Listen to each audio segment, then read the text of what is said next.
қасиеті бар. Сол қасиеттерін бәрін жазамыз, формуласын жазамыз, әрқайсысына мысал келтіріп отыратын боламын, иә? Қараңдар, бірінші қасиеті. Енді әрқайсынан амалдың мәнін танымыз. Қараңыз, мына 1000 қай санды өз-өзіне 3 рет көбейтсе 1000 шығады. 10. Үшінші дәрежелі түбірдің астынан 1000-нан 10 шығады екен. 64. Қай санды? 64. Яғни 4-ті өз-өзіне 3 рет көбейтсем 64. Минус 27. Минус 3.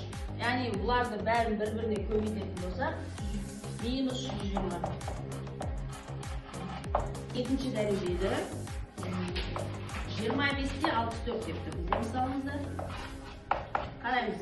25 пен 64-ті біз жеке жазып алады екенбіз.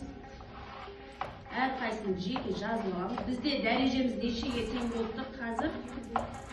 Дәрежеміз 2-ге тең болып тұр, квадрат түгіл.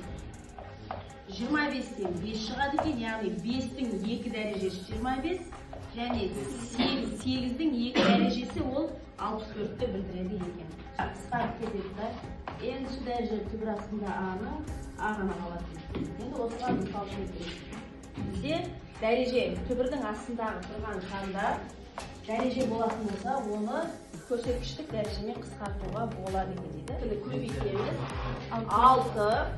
6-шы дәреже түбір астында 64. Ал енді есептейміз. 64 қай санды өз-өзіне 6 рет көбейтсек, 2-ді өз-өзіне 6 рет көбейтсек, қасиеті бар.